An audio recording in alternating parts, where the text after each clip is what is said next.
500 square foot मध्ये आपण हा व्यवसाय चालू करू शकतो। बाकी मेंटेनन्स काही नाही आहे। याचं प्रोडक्शन तासाला 100 किलो म्हणजे दिवसभरामध्ये 1 टनाचं प्रोडक्शन। धान हे 15 ते 35 रुपये किलो पर्यंत मिळतं तांदूळ, आणि मुरमुरा मार्केटमध्ये आज 55 ते 60 रुपये किलोनी विकला जातो। 50% मार्जिन आहे पूर्ण, आणि यामध्ये मिळणारं रॉ मटेरियल आमच्या घरचंच आहे, आजूबाजूलाच मिळणार आहे। ही बघा, ही मशीन आहे मुरमुरा मशीन। या मशीन मध्ये आपण शेंगदाणे, फुटाणे, मुरमुरे, पोंगा पंडित, पॉपकॉर्न्स ह्या सगळ्या गोष्टी तयार करू शकतो।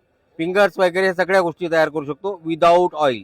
कुठलंही ऑइल न टाकता या मशीन मार्फत ह्या सगळ्या गोष्टी तयार करता येतील। जिथे बस स्टँड, रेल्वे स्टेशन, किराणा दुकान, छोटे छोटे पॅकेट्स 5 रुपये 10 रुपयाला सुद्धा विकल्या जातात। या पद्धतीचा हा व्यवसाय आहे, खूप चांगला व्यवसाय आहे। यामध्ये कसं तयार करता येईल या संदर्भात माहिती देतो। पूर्णपणे ऑर्गेनिक सिलेंडर वरती चालणारी मशीन आहे। एलपीजी गॅस सिलेंडर, आपल्या घरचा जो गॅस सिलेंडर असतो त्याला एक सिलेंडर लागेल, त्या सिलेंडर वरती ही मशीन चालेल। हीटिंग तयार करण्यासाठी सिलेंडरची मदत घेतलेली आहे। त्याचबरोबर 1 HP ची मोटर लागलेली मशीन आहे। 1 HP ची मोटर हे फिडिंगचं कार्य करेल, फक्त मटेरियल ढकलण्याचं कार्य करेल, फिडिंगचं कार्य करेल।